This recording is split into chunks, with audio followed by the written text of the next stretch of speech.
Hello and welcome back to the channel. So there I was kicking around looking for something else through the collection to talk about, and I came across this at the very back of my gun safe. Now this hasn't been out of the safe and I don't know how long. You can kind of tell by looking at there, it's looking a little grubby. This is a blank firing MAC11. Now the MAC11 submachine gun, what it is, the Military Armament Corporation designed this and put this out around 1972,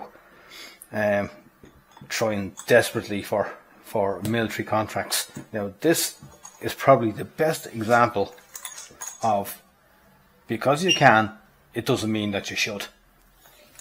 This was chambered. This is the MAC11. This is kind of the little brother, if you like, of the Ingram MAC10, which was chambered in 9x19mm parabellum. This is chambered in 380, which is kind of 9mm short. Now we have a look at the fire controls here. It's fire, safe. We got nothing. Flip it around. Right now you've got semi. Turn it here, full. And you have nothing. Back on semi, you gotta click. It takes a 32 round stick magazine. That fires from an open bolt. Like the bolt throw in this is so short that the rate of fire was unmanageable, something like 1200 rounds a minute.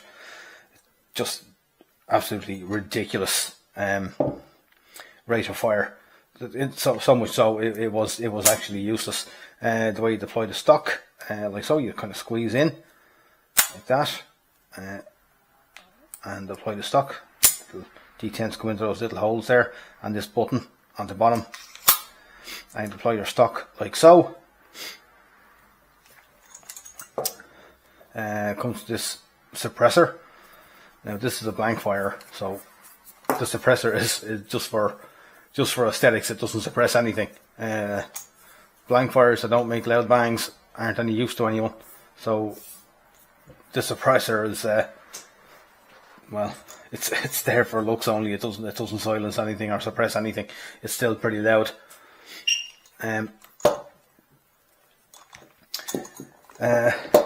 Now, what was I saying about these? Yeah, made designed by a guy called Ingram.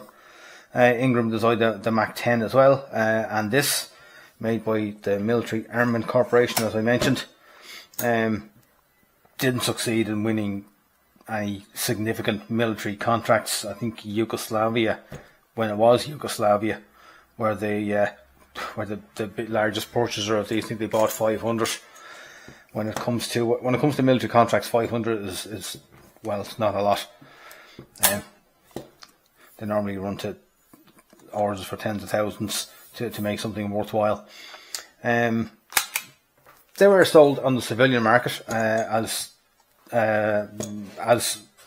submachine guns when they could be bought in the United States before before the submachine gun, before full selective for automatic fire just became prohibited. Like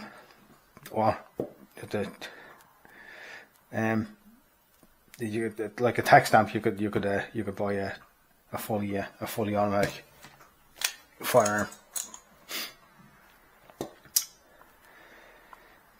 Yeah, there we go. 380 ACP.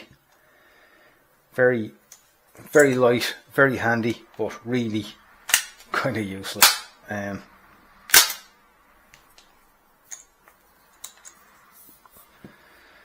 Kind of very crude sights. If you look through the dot, through the notch in the charging handle, kind of little blade on the front for your sights. Very crude. But yeah, there we go. That's a very short, very quick look at the Ingram MAC11 380 ACP submachine pistol. Thanks very much for watching. Please like, please subscribe, leave any comments down below.